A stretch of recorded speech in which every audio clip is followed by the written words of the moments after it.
December of 1860. The Pease River in northwest Texas. The temperature had dropped below freezing overnight, and the grass along the riverbank was stiff with frost. A column of Texas Rangers under Captain Lawrence Sullivan Ross was moving through the low hills north of the river in near silence, their horses' hooves wrapped in cloth to muffle the sound on the hard ground. They had been tracking a Comanche camp for 3 days. A scout had spotted the lodge poles the previous afternoon, thin lines against the winter sky, and Ross had ordered his men to hold position until dawn. He wanted the light behind them when they attacked. He wanted the sun in the eyes of anyone who tried to run. The camp sat in a shallow depression near a bend in the river. 15 lodges, maybe 60 people. The scout had reported that most of the warriors were gone, away on a hunting expedition to the west, following a buffalo herd that had been spotted moving across the caprock. What remained in the camp was what always remained when the warriors left: women, children, a handful of elderly men too old to ride.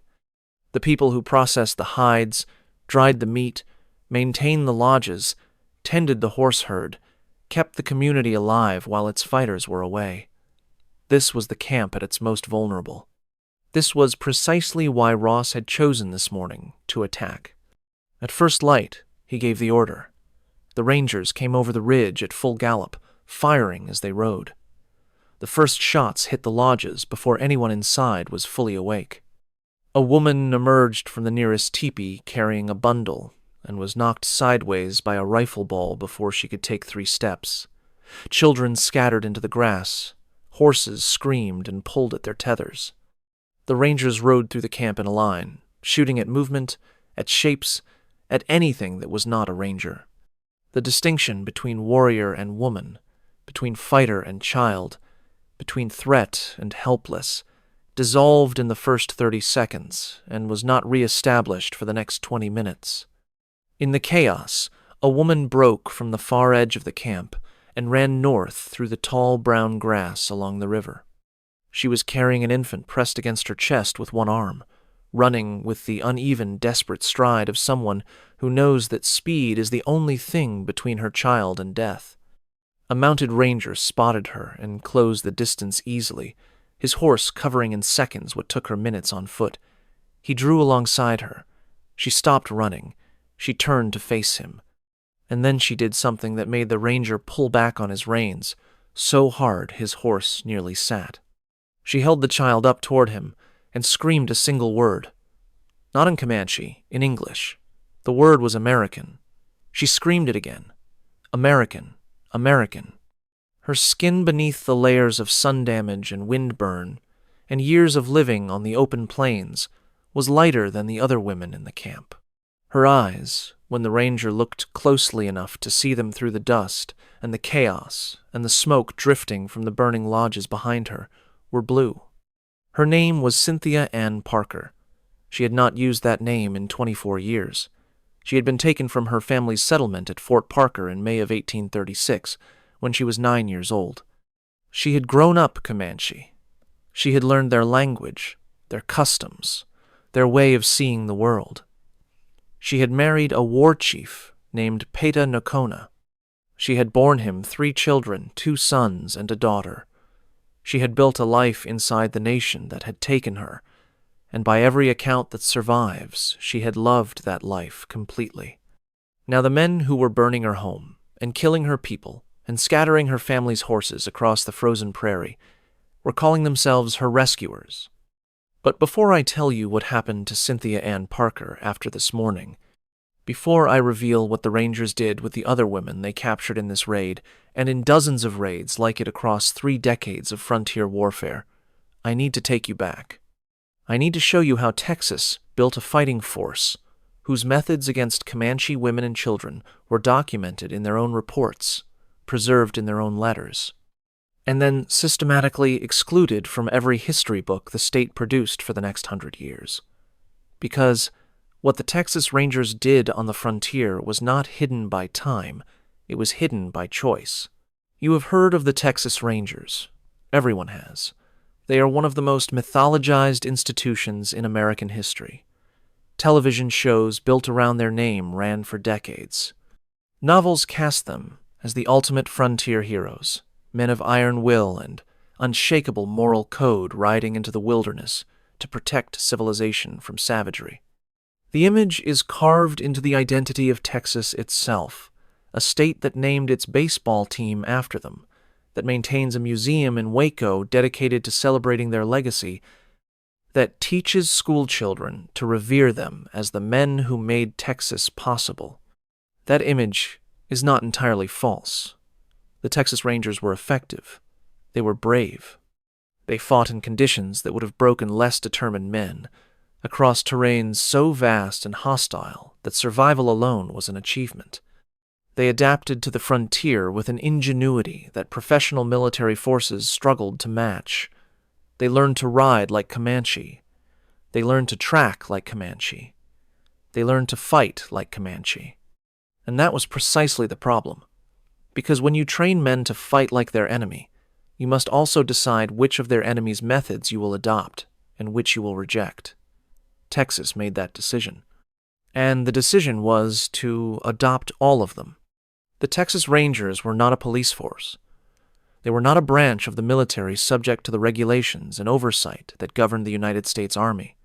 They were a paramilitary organization created by the Republic of Texas, and later maintained by the state with a mandate that evolved over time, but that always centered on a single objective: the removal of indigenous people from territory that Texas intended to claim for settlement. Their methods were governed not by military law or civilian statute, but by the directives of whichever governor or frontier commander held authority at the time. And those directives, as documented in correspondence preserved in the Texas State Archives, ranged from vague instructions to punish hostile Indians, to explicit orders that used the word exterminate without qualification or apology.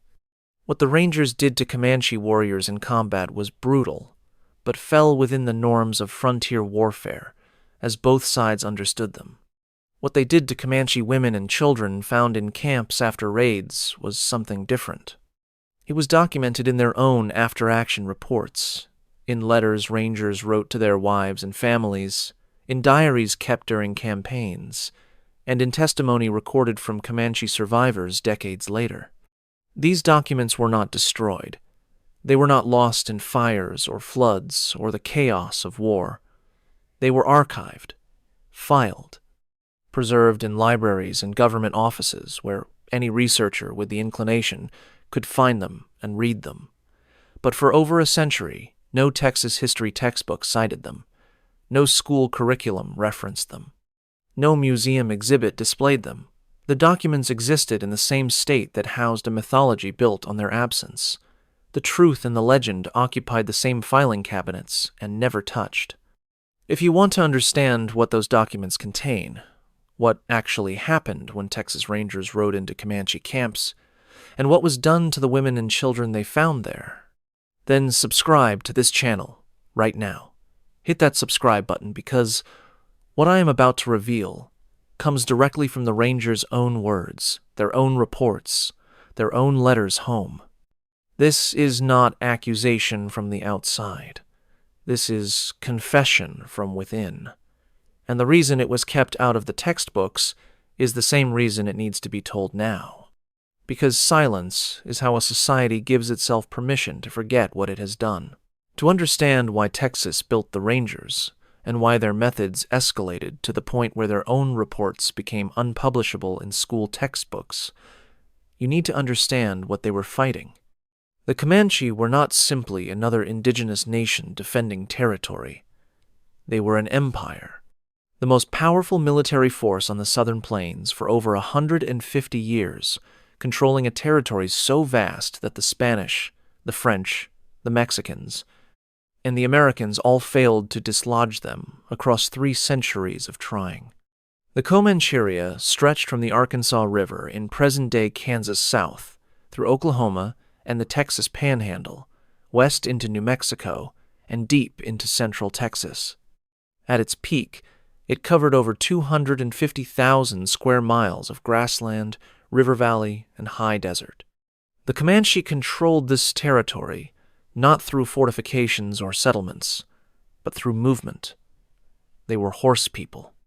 Their entire civilization was built around the animal that the Spanish had inadvertently introduced to the plains in the 16th century. By the 1700s, the Comanche had become the most skilled mounted fighters in North America. They could ride at full gallop, hang off the side of a horse using only a heel hooked over the animal's spine, and fire arrows with lethal accuracy while presenting almost no target to an enemy. A single Comanche warrior could loose 20 arrows in the time it took a soldier to reload a musket once. European military observers who witnessed Comanche horsemanship compared them to the Mongols. It was not flattery. It was assessment. Their economy was built on two foundations: the buffalo, which provided food, clothing, shelter, tools, and trade goods, and raiding, which provided horses, captives, and material wealth taken from neighboring peoples. Raiding was not crime in Comanche culture. It was profession. A young man proved his worth through the success of his raids, the way a young man in Eastern society proved his worth through the success of his business. The targets of Comanche raids shifted over time as the frontier changed, from rival indigenous nations to Spanish settlements to Mexican ranches to, finally, the Anglo-American homesteads pushing westward into Texas. The raids on Texas settlements were devastating. They came without warning, usually at dawn or dusk, targeting isolated farms and small communities that had no means of defense against mounted warriors who struck fast and vanished before any organized response could form. The killing was efficient and purposeful. Men of fighting age died first. Elderly people who could not travel fast enough were killed. Infants who might cry and reveal the raiding party's location during the retreat were killed.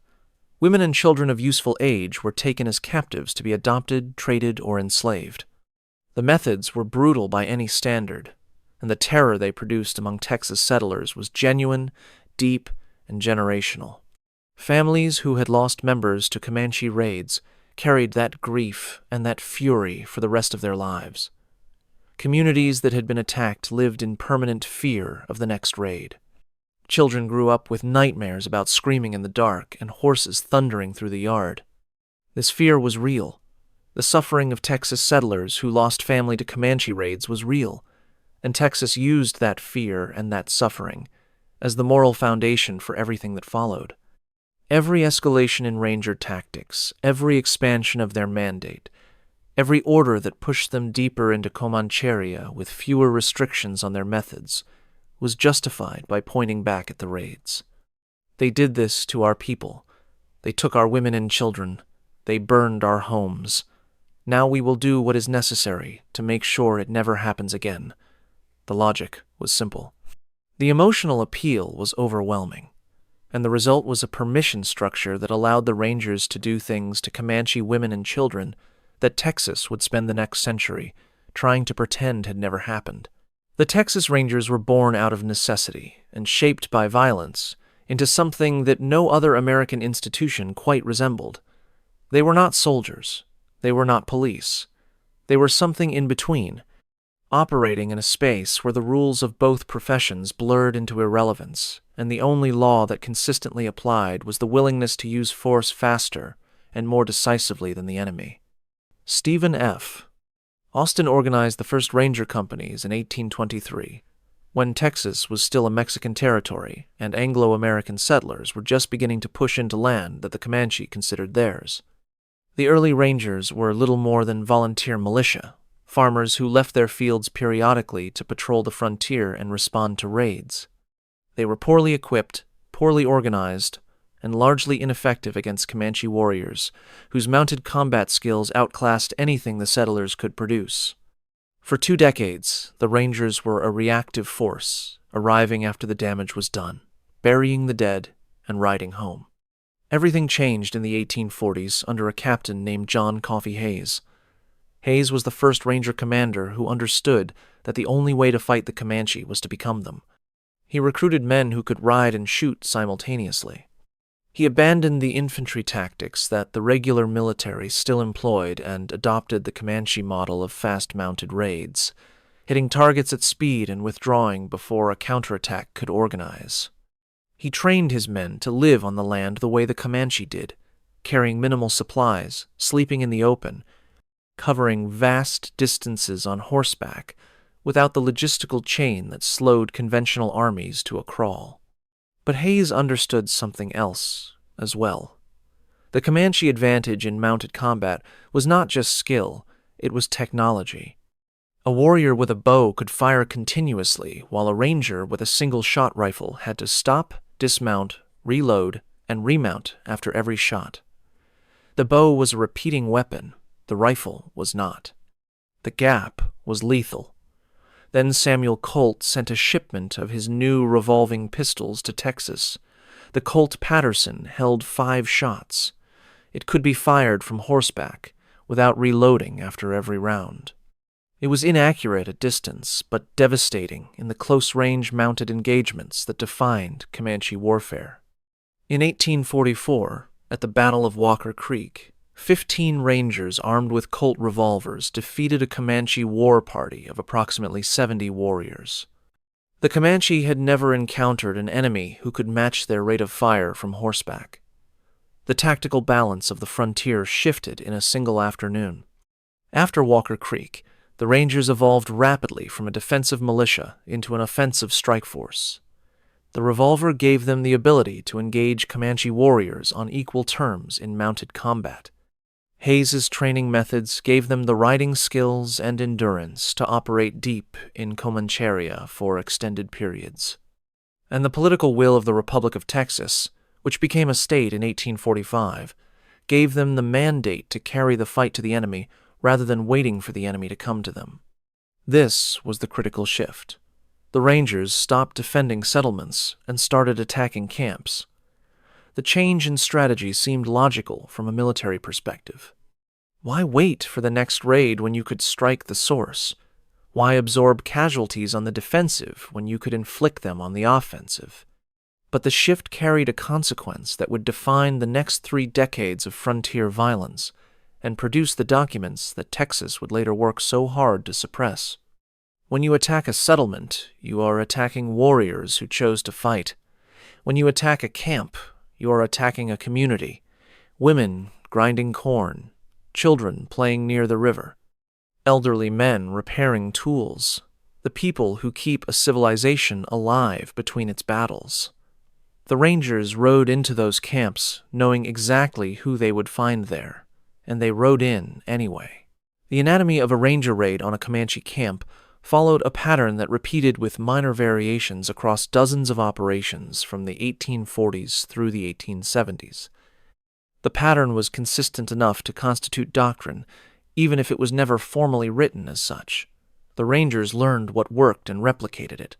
What worked was dawn attacks on camps when warriors were absent.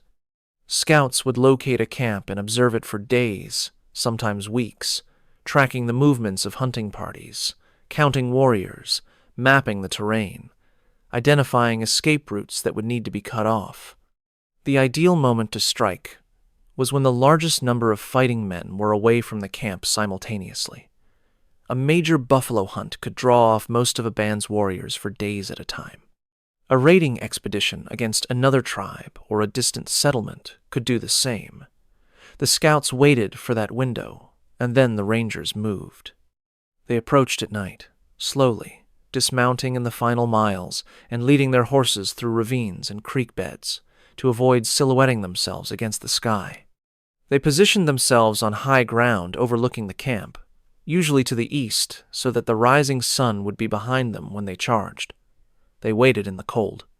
Some Rangers later described these pre-dawn hours as the worst part, lying in frozen grass listening to the sounds of the camp below, dogs barking, a child crying, a woman singing while she worked to hide by firelight.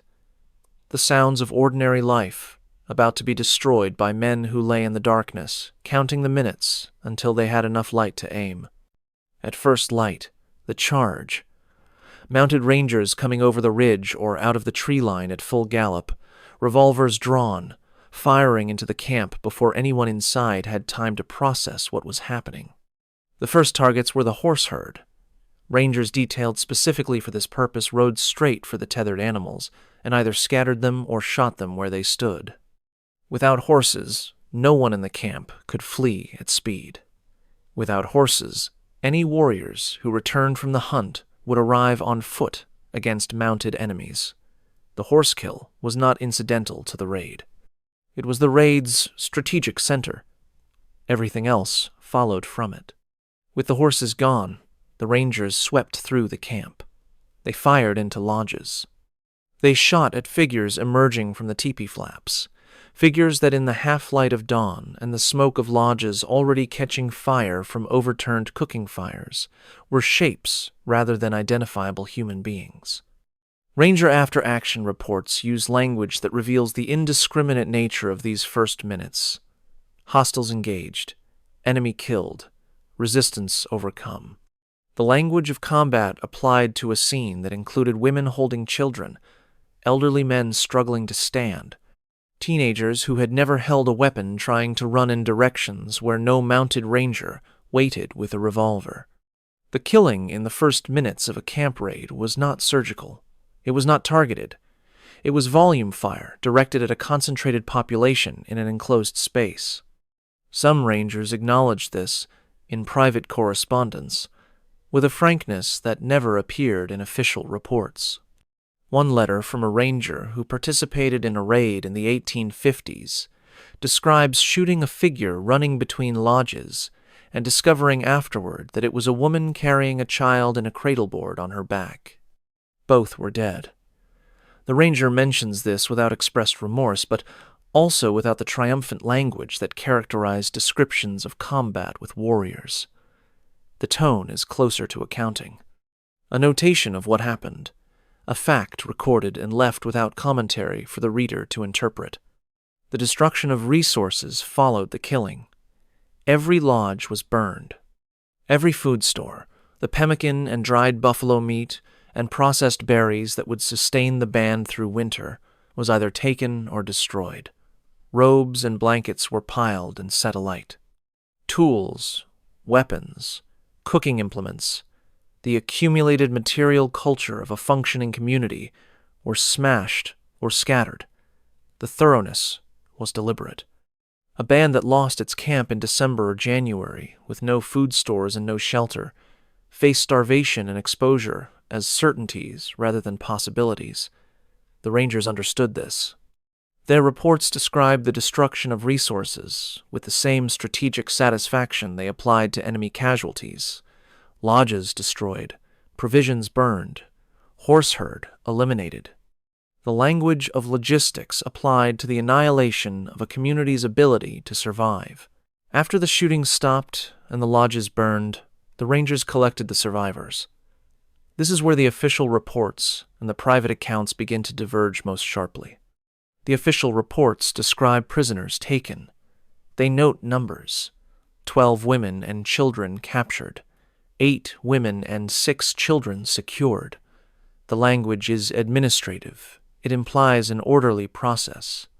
It suggests that capture was a controlled operation conducted according to some understood protocol. The private accounts tell a different story. Comanche women did not surrender passively. They fought.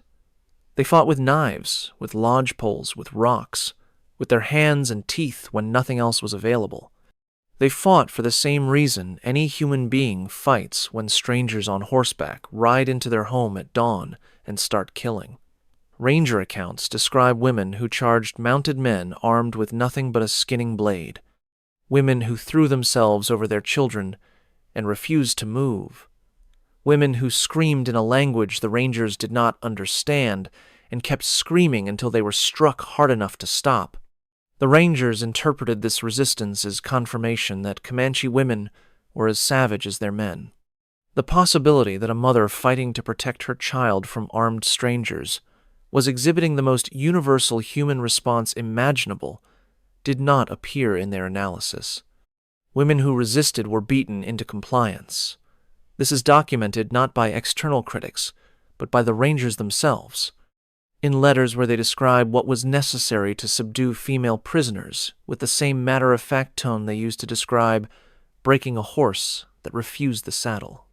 One account from an 1852 raid describes a woman who refused to stop fighting until she was struck across the face with a pistol barrel hard enough to break her jaw. The ranger notes that after this she became compliant. Another account describes binding a woman's hands behind her back with rawhide straps pulled tight enough that her wrists swelled and turned dark within hours. She had been trying to reach a child that the rangers had separated from her during the initial assault. The binding was not punishment for violence. It was punishment for the refusal to stop reaching for her child. The captured women were not treated as prisoners of war. This distinction is essential to understanding everything that followed. The United States and the Republic of Texas, before it did not recognize the Comanche as a sovereign nation. The Comanche were classified as hostile tribes, a legal category that denied them the protections afforded to combatants under the laws of war that governed conflicts between recognized states. A Mexican soldier captured in battle had rights. A British sailor taken at sea had rights. A Comanche woman pulled from the wreckage of her home had none. She was not a prisoner. She was seized property. Contraband. Material recovered during a law enforcement operation against criminal elements on Texas soil. The legal classification shaped the physical reality. Captured women were bound and forced to march on foot behind the mounted ranger column during the journey back to Texas settlements. These marches covered distances that could take days or weeks depending on how deep into Comancheria the raid had penetrated. The women walked, the rangers rode. The pace was set by the horses. A woman who could not maintain that pace was a problem the rangers solved, in ways their reports address only through implication. Stragglers were encouraged to keep moving. Encouraged is the word the reports use. The methods of encouragement are not described. They did not need to be. Every ranger reading those reports understood what encouraged meant when applied to a captive who had fallen behind the column on a forced march across open plains. Think about the calculation embedded in that legal distinction for a moment. A nation defines its enemy as something less than an enemy, not a combatant but a criminal, not a prisoner but property. And once that definition is established, everything becomes permissible, because the rules that govern the treatment of enemies no longer apply. The women marching behind those horses had no treaty to protect them. No convention, no code. They had only the individual conscience of the men who held their ropes. And those men had been trained, conditioned, and authorized to view them not as women, but as the source of the threat that had terrorized Texas settlements for generations. Let me know in the comments what you think happens when a society removes every legal and moral restraint from how its soldiers treat captured people. Because what comes next is the answer.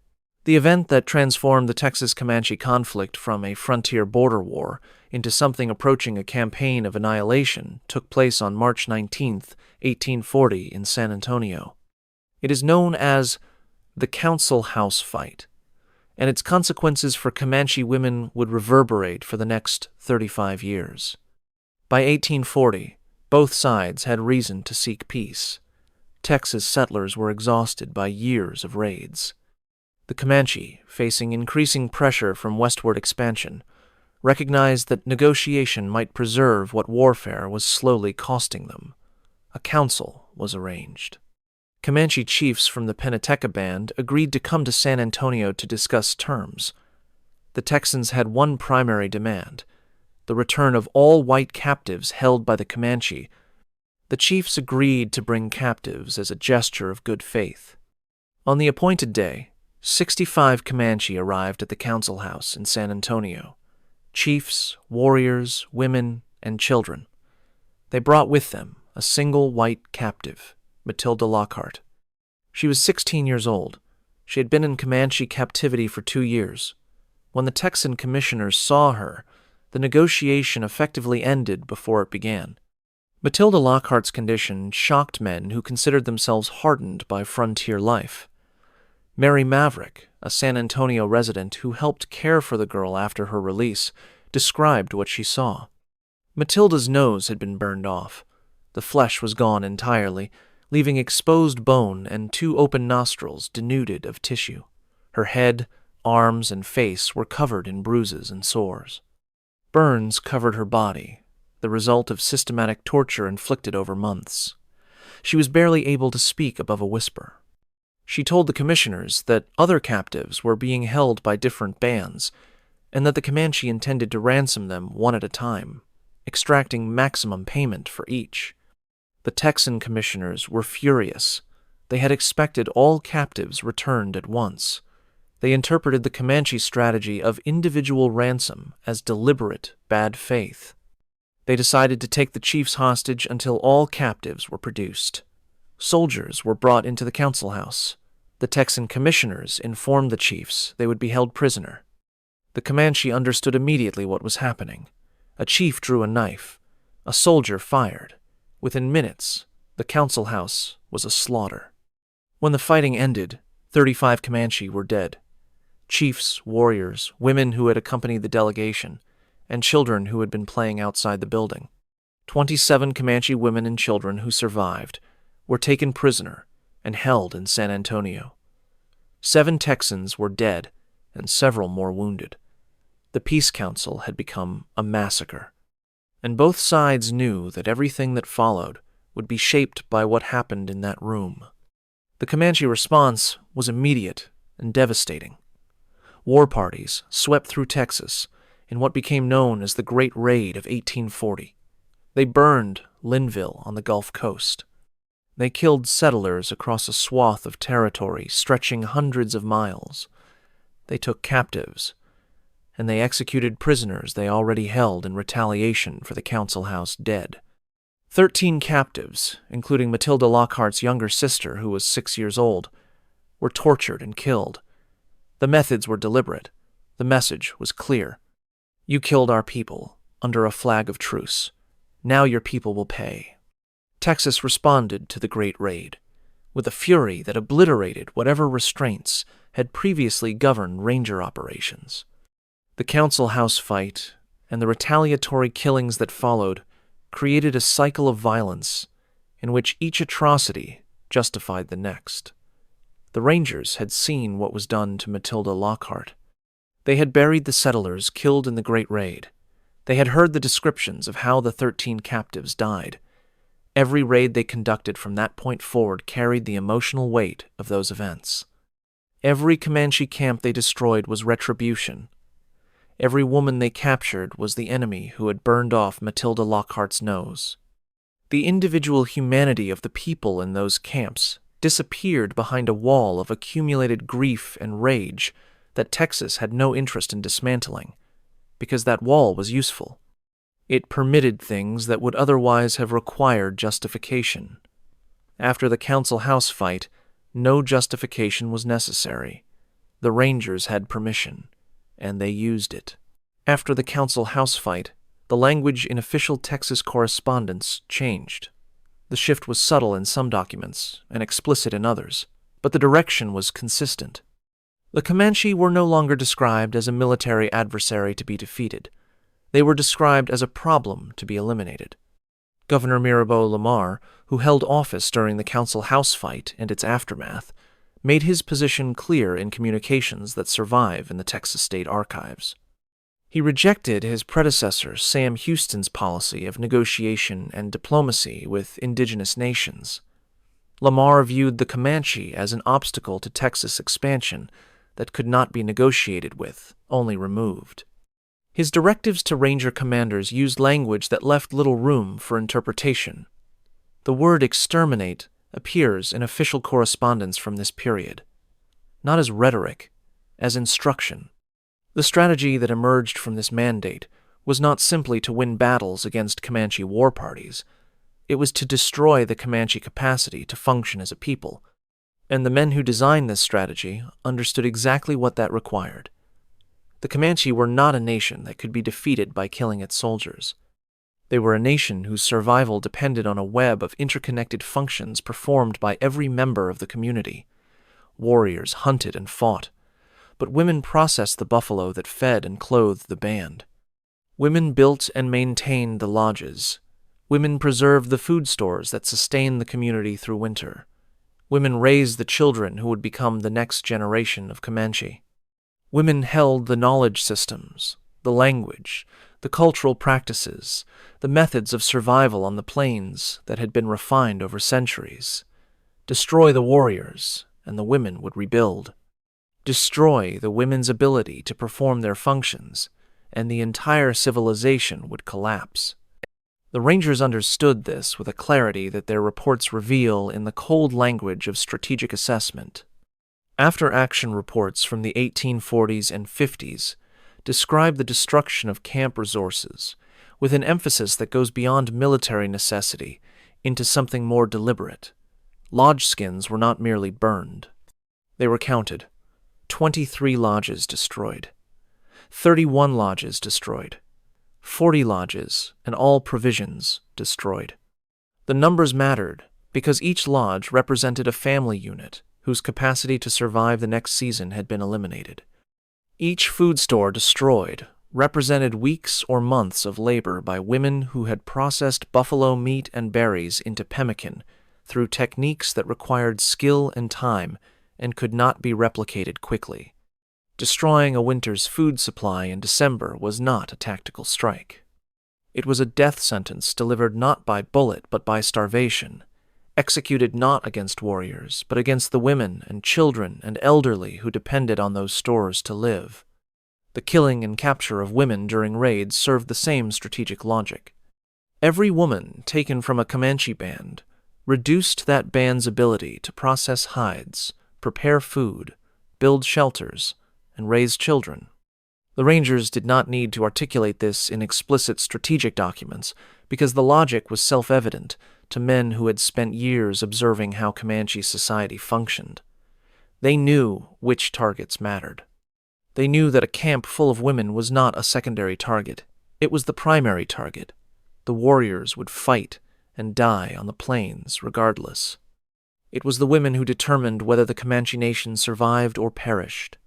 And so, it was the women the Rangers went after, with a consistency that transformed individual raids into a campaign of systematic destruction aimed at the demographic and cultural foundations of an entire people.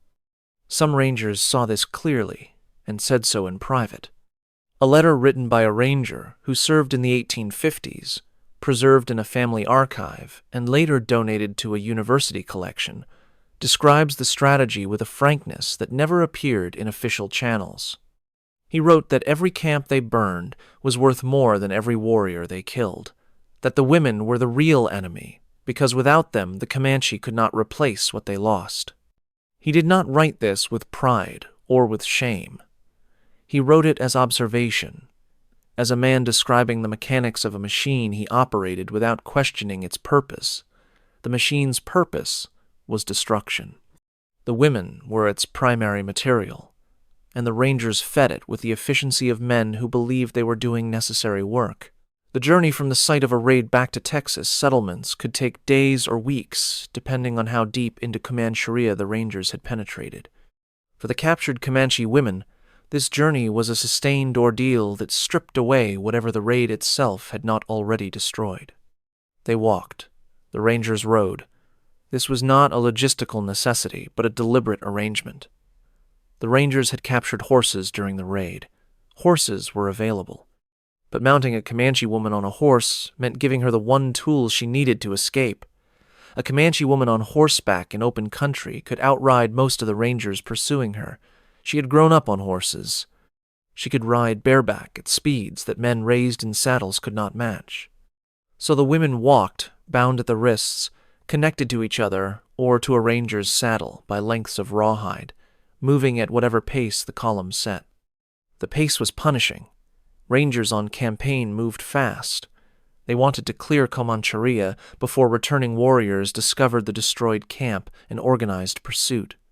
A column covering 30 or 40 miles a day on horseback was manageable. A woman on foot covering the same distance over rough terrain, often barefoot because her moccasins had been lost or destroyed during the raid, could not maintain that pace without consequences that accumulated with each mile.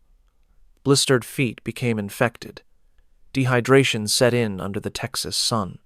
Women who had been injured during the raid, struck by bullets, or beaten during capture, deteriorated as wounds that might have healed with rest instead worsened with every step.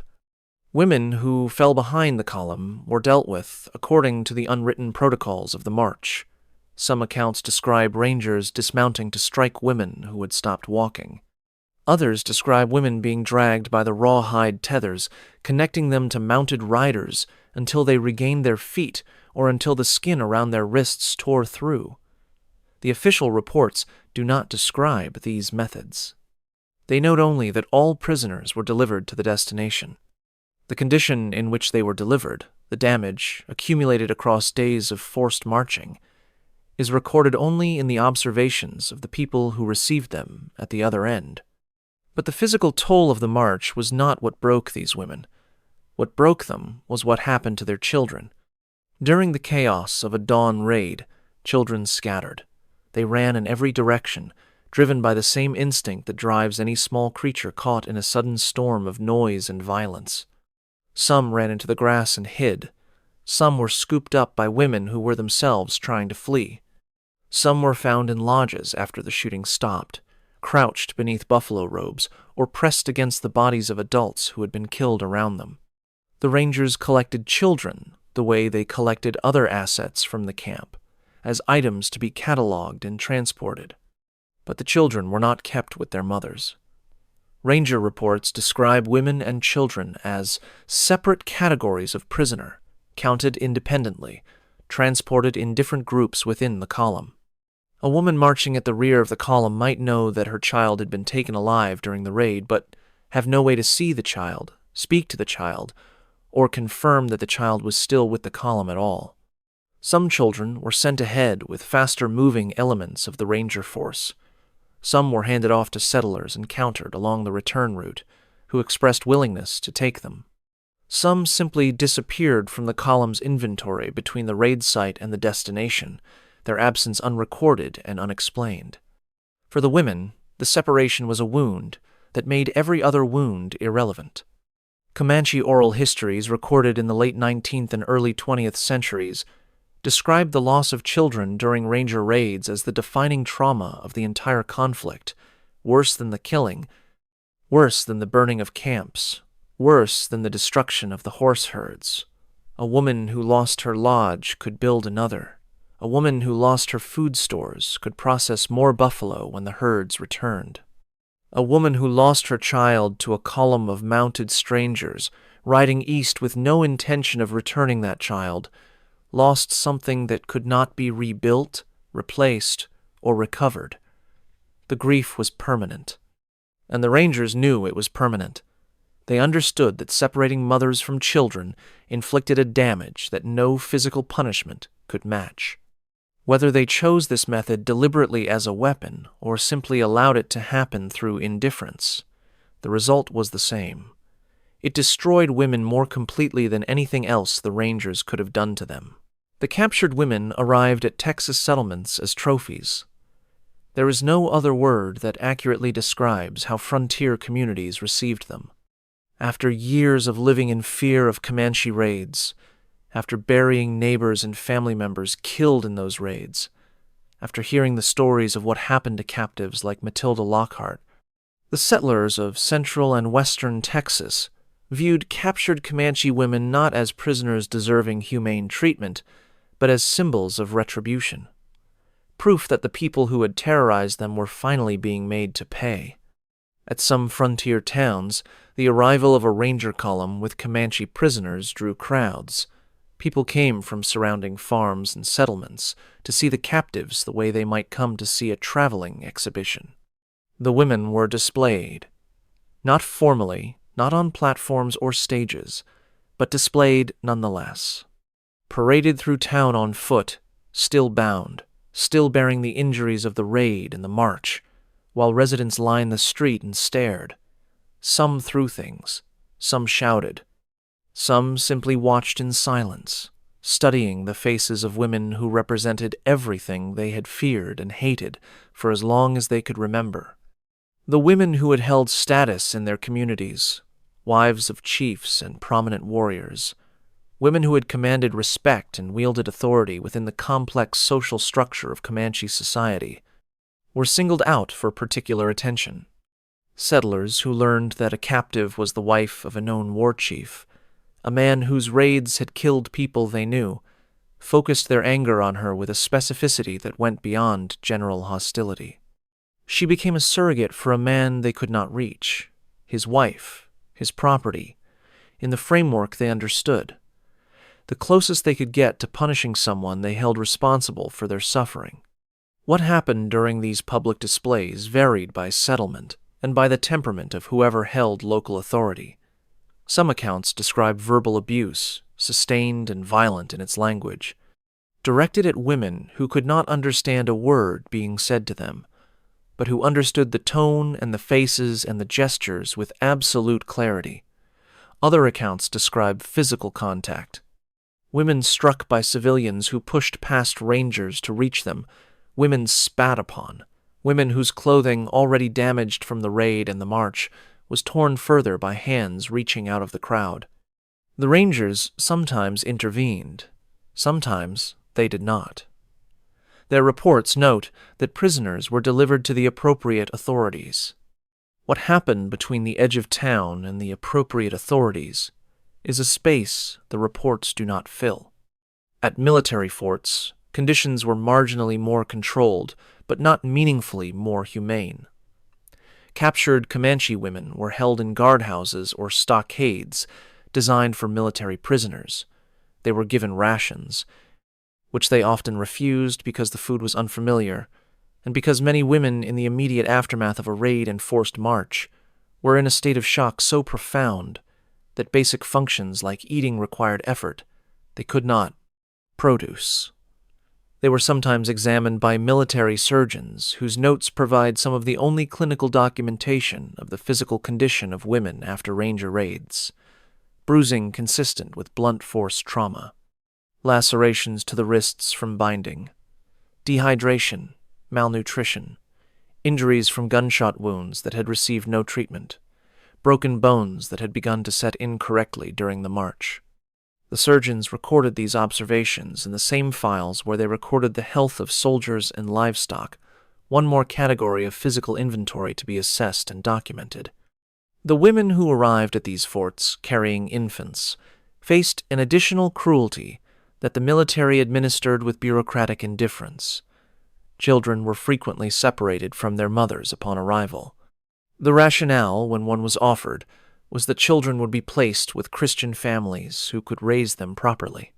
Properly meaning, as English-speaking, church-attending members of Texas society rather than as Comanche. Infants were taken from women who had carried them through a raid and across hundreds of miles of open country, who had kept them alive through everything the rangers and the landscape had thrown at them, and handed to strangers who would give them new names and never tell them where they came from. The mothers were not consulted. They were not informed of where their children were being sent. They were restrained if they resisted. And then they were left in the stockade with empty arms and the knowledge that somewhere in this alien world, their child was being transformed into someone who would never know them. Now let me take you back to the Pease River, to the woman standing in the frozen grass, holding up an infant and screaming a word she had not spoken in 24 years. American. American. Because the story of Cynthia Ann Parker contains everything. Every contradiction, every cruelty, every impossible choice that defined the Texas Comanche conflict, compressed into the life of a single woman who belonged to both worlds and was destroyed by both. Cynthia Ann was 9 years old on the morning of May 19th, 1836, when a Comanche war party attacked Fort Parker, a small settlement in east-central Texas, where her extended family had built a compound surrounded by a wooden stockade. The attack was swift and overwhelming. Her grandfather, Elder John Parker, was killed at the gate. Her father was killed, her uncle was killed, her aunt, Elizabeth Kellogg, was taken captive. Her cousin, Rachel Plummer, was taken, and Cynthia Ann was taken, lifted onto a horse by a warrior and carried away from everything she had known into a world she could not yet imagine. For the first years, she resisted.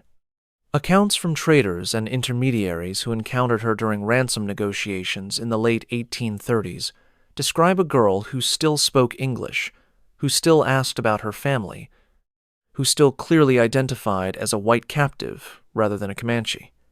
But with each passing year, the balance shifted. She learned the Comanche language. She learned to ride, to process hides, to build lodges, to perform the work that sustained a Comanche band on the plains.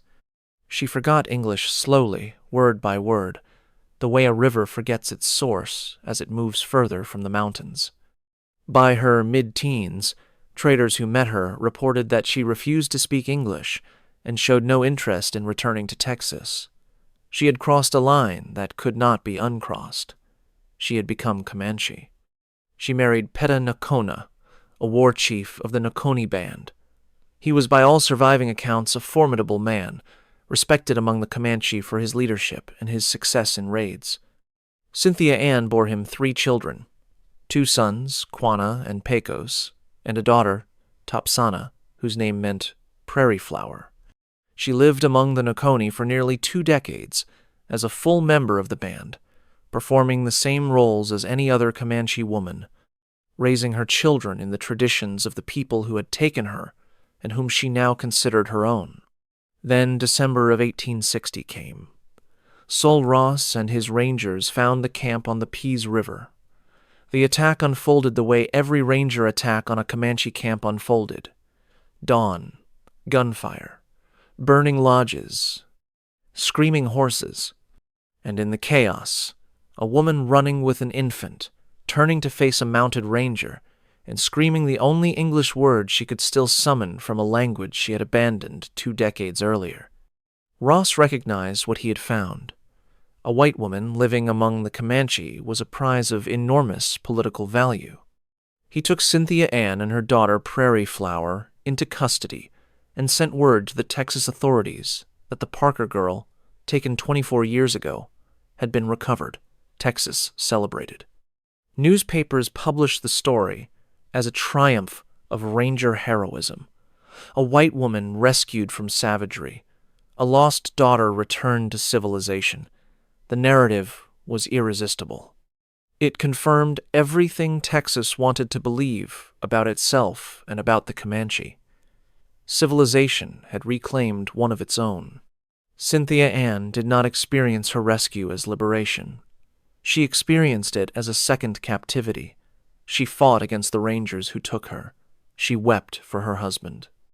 She begged to be returned to the Comanche in a language the rangers could not understand, and would not have heeded if they could. Her sons, Quanah and Pecos, had escaped during the raid. Peta Nakona was reported killed in the attack, though some Comanche accounts say he survived the Pease River fight and died later from a wound or illness. Regardless, Cynthia Ann would never see him again. She would never see her sons again. The only piece of her Comanche life that remained was Prairie Flower, the infant she had been carrying when the ranger closed the distance in the frozen grass. Texas gave Cynthia Ann to her uncle, Isaac Parker, who took her to his home in East Texas and set about the work of restoring her to civilization. The project failed from its first day. Cynthia Ann did not speak English. She had not spoken it in over 2 decades, and the language returned to her only in fragments, isolated words surfacing like debris from a shipwreck, disconnected from the fluency she had once possessed as a child. She communicated in Comanche, a language no one around her understood. She gestured. She wept.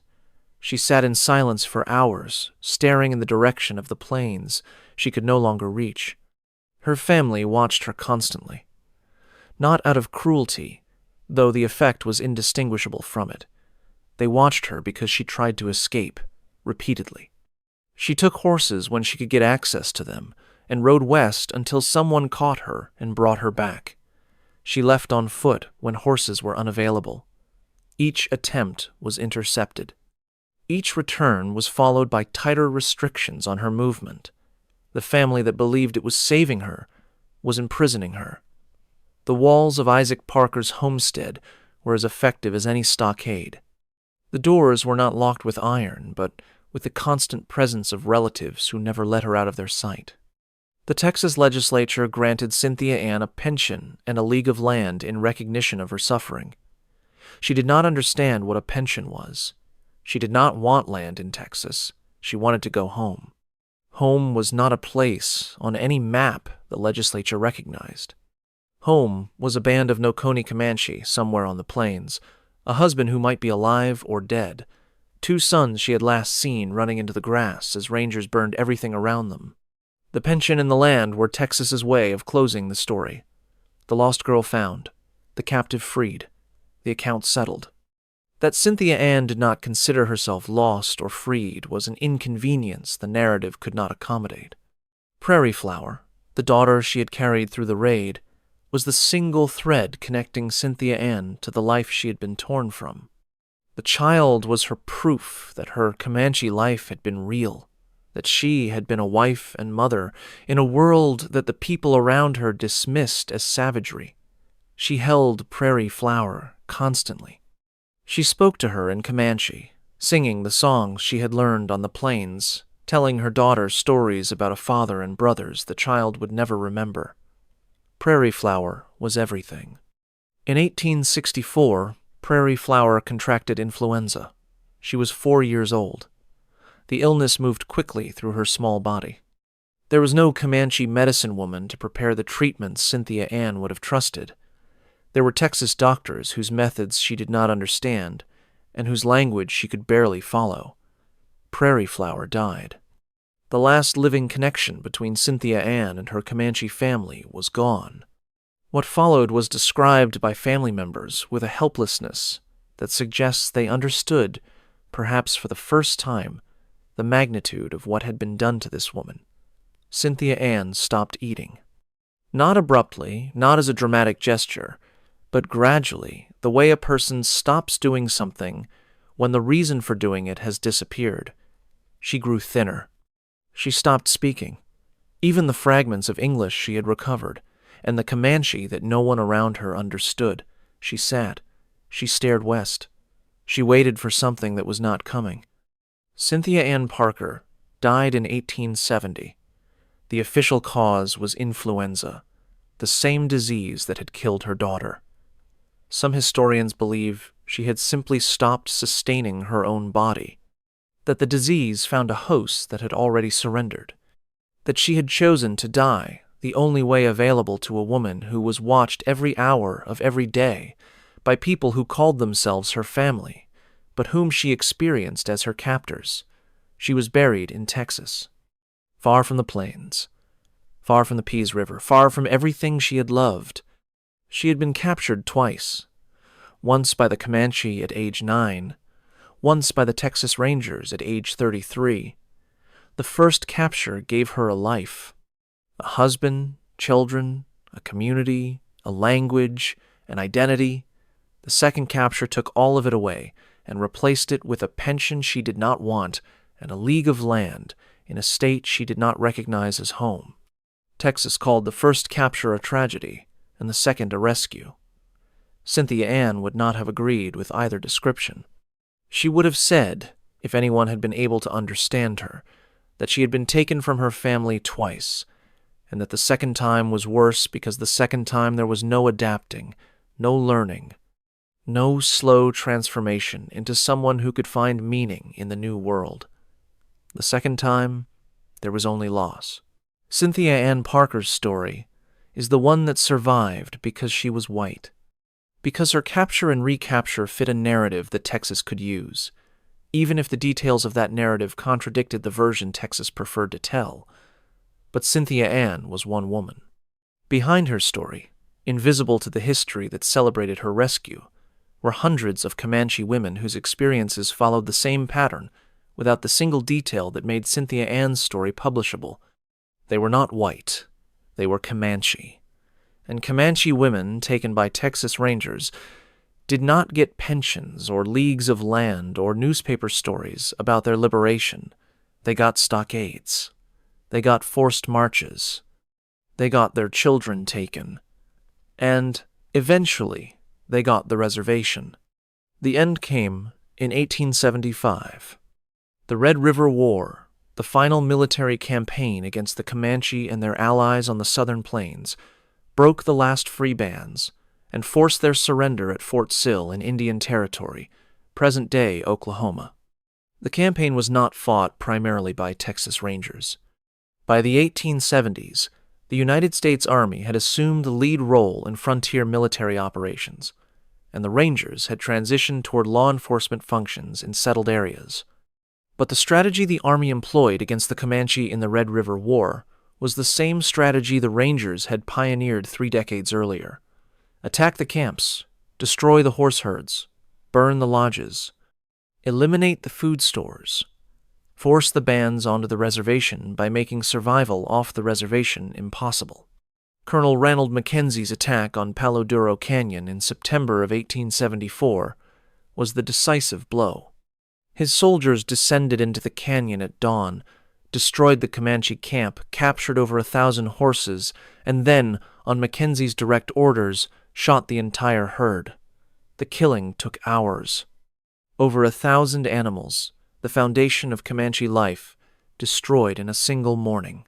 The gunfire echoed off the canyon walls so continuously that soldiers later described it as a single, unbroken sound that lasted from mid-morning until afternoon. The Comanche who escaped the canyon did so on foot, without food, without shelter, without horses, in the approaching winter of the southern plains. They had nowhere to go except Fort Sill. They came in through the winter and spring, band by band, family by family, walking into the reservation because walking was all they could do. The warriors surrendered their weapons. The women carried what remained of their possessions on their backs. The children walked beside mothers who were leading them into a world that had been designed to erase everything those children had been born into. The Comanche Nation, which had dominated the southern plains for 150 years, which had defeated the Spanish and the Mexicans and had fought the Texans and the Americans to a standstill for decades, ceased to exist as a free people in the spring of 1875. For Comanche women, the reservation was not peace. It was the final phase of the same campaign that had begun with ranger raids on their camps 30 years earlier. Everything that defined their role in Comanche society was systematically eliminated. There were no buffalo to process. The great herds had been slaughtered by commercial hunters, operating with the tacit encouragement of the federal government, which understood that destroying the buffalo destroyed the Plains nations more effectively than any military campaign. There were no lodges to build because the government provided wooden houses that Comanche women had no tradition of maintaining. There were no camps to manage, no seasonal migrations to organize, no horse herds to tend. The skills that had made Comanche women essential to their community's survival were suddenly useless. The knowledge they carried, accumulated across generations of life on the plains, had no application in a world of government rations and wooden buildings and fenced boundaries. The rations were inadequate by design. The government provided food in quantities calculated to sustain life but not comfort, and distributed it on schedules that required compliance with reservation rules. Miss a census count, lose your rations. Fail to send your children to the agency school, lose your rations. Participate in traditional ceremonies the government had banned, lose your rations. Food was leverage. Hunger was policy. The women who had once fed their families through skill and labor now fed them through obedience, standing in line at the agency building to receive flour and beef from officials who controlled their survival the way the women had once controlled their own. Then they came for the children. The federal government's Indian boarding school program, launched in the late 1870s under the philosophy that Captain Richard Henry Pratt summarized as "kill the Indian, save the man," targeted Comanche children, along with children from every other reservation nation. The schools were located hundreds of miles from the reservations: Carlisle in Pennsylvania, Chilocco in northern Oklahoma, Haskell in Kansas. Distances so great that a child sent to one of these institutions effectively disappeared from her mother's life as completely as if she had been taken in a ranger raid. The children were removed from their families through a combination of coercion and force. Agents pressured mothers to surrender their children voluntarily by threatening ration reductions for families that refused. When pressure failed, children were simply taken, loaded onto wagons and transported away from the reservation while their mothers watched from the agency buildings where they had no authority to intervene and no power to resist. Comanche women who had survived decades of ranger raids, who had endured capture and forced marches, and the destruction of their camps, and the slaughter of their horses, and the long walk to Fort Sill, now stood in the dust of the reservation and watched their children carried away by a government that called the removal education. At the schools, the children were processed through a system designed to erase their identity with an efficiency that would have impressed the rangers who had burned their camps. Their hair was cut. Their clothes were taken and replaced with uniforms. Their names were replaced with English names chosen from lists. A child who had been called by a Comanche name given by her mother at birth became Mary, or Sarah, or Ruth, assigned arbitrarily, written in a ledger alongside a number. They were forbidden to speak Comanche. Children caught speaking their language were beaten, locked in closets, forced to hold bars of soap in their mouths until they gagged. They were forbidden to practice any element of Comanche culture. They were forbidden to sing Comanche songs. They were forbidden to tell Comanche stories. They were forbidden to be Comanche. The mortality rates at these schools were staggering. Disease swept through dormitories where dozens of children slept in close quarters with inadequate nutrition and minimal medical care. Tuberculosis, influenza, measles, and pneumonia killed children in numbers that the schools recorded with the same administrative detachment that characterized every other institution that had processed Comanche lives into paperwork. At Carlisle alone, the cemetery holds the remains of over 180 children who died at the school. Many graves are marked with names that were not the names their mothers gave them. Some are marked only with numbers. Comanche mothers on the reservation received sporadic news of their children through letters that the schools required students to write in English, a language many children were still learning and that their mothers could not read. Some mothers walked to the agency building and asked interpreters to read the letters aloud. The letters were formulaic, supervised by school staff, scrubbed of any honest expression of what the children were experiencing. I am well. I am learning. I am happy. Words written under the supervision of people who would punish any deviation from the approved message. The mothers listened to these letters and understood, with the instinct that no amount of distance or bureaucratic language could suppress, that their children were not well, were not happy, were being unmade. Some children never came home. They died at the schools and were buried there. In cemeteries their mothers would never visit, under headstones bearing names their mothers did not recognize. Some children came home after years of absence and could no longer speak to their mothers. The language had been beaten out of them so thoroughly that the Comanche words they had spoken as children were gone, replaced by English that their mothers could not understand. Mother and child stood facing each other across a gap that both sides had been powerless to prevent, speaking languages the other could not follow, connected by blood and memory, and separated by a government policy designed to make exactly this moment happen. This was the final punishment.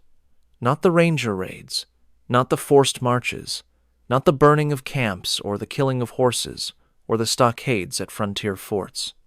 The final punishment was the destruction of the bond between Comanche mothers and their children, accomplished not through violence but through paperwork, through policy, through the slow machinery of institutions that processed human beings into categories and filed the results in cabinets where they would sit unread for 100 years. The documents exist. This is the fact that transforms everything you have heard from a tragedy into a scandal.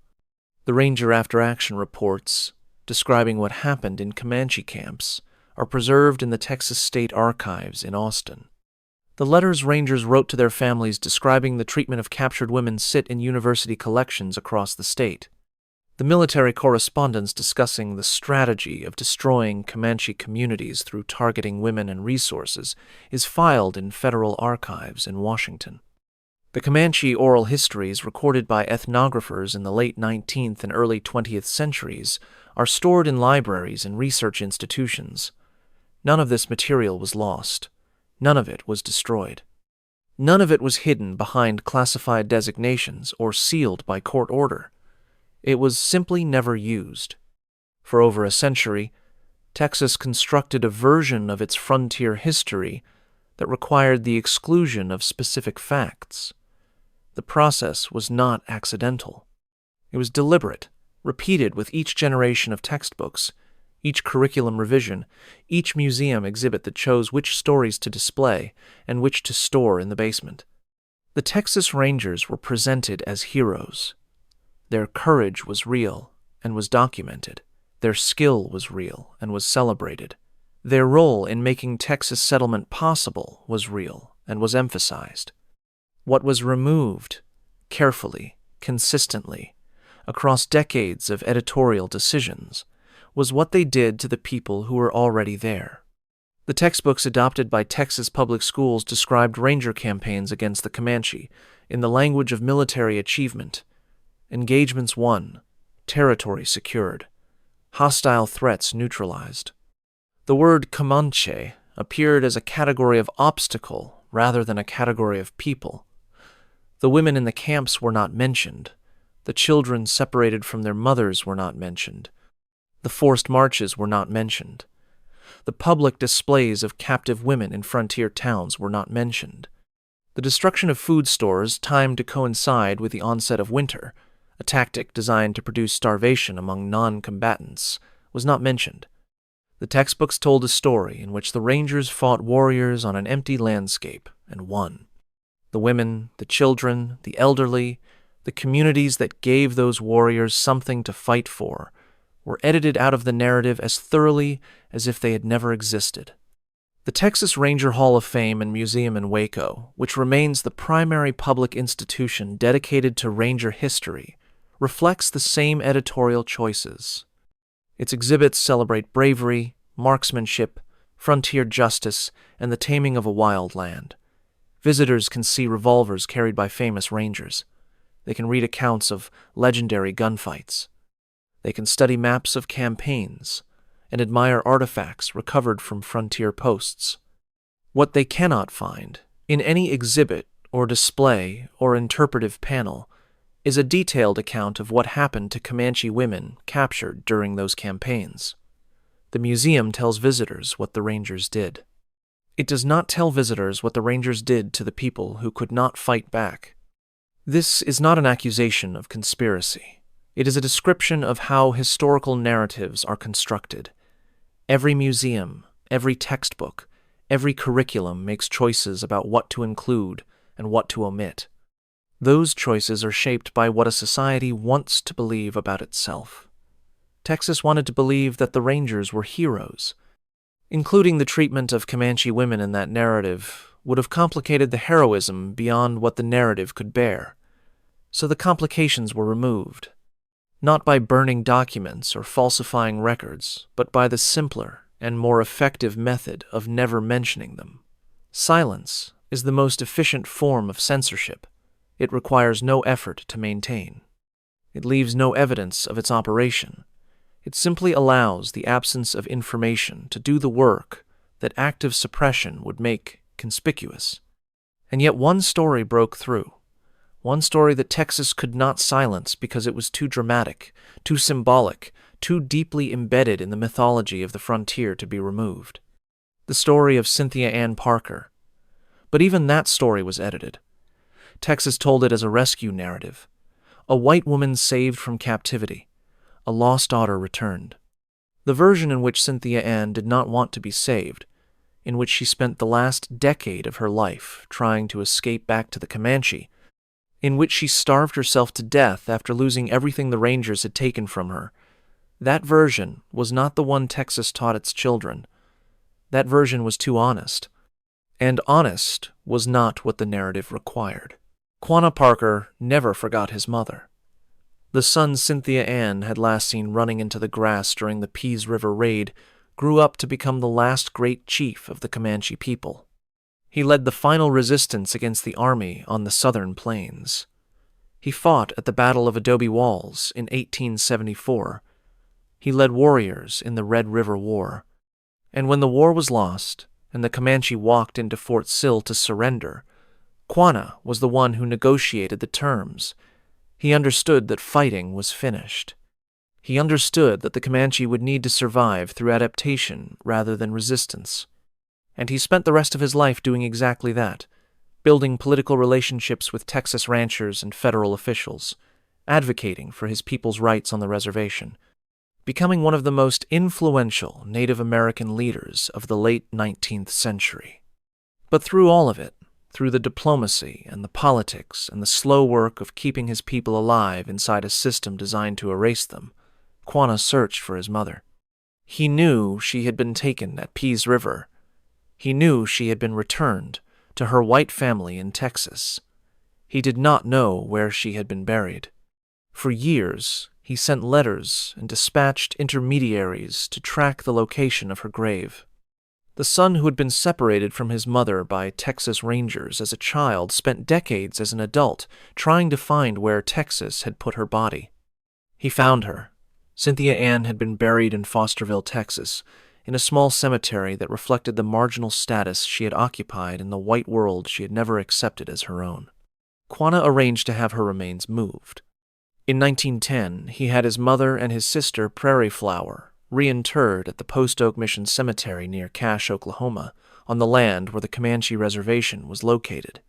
He brought her home.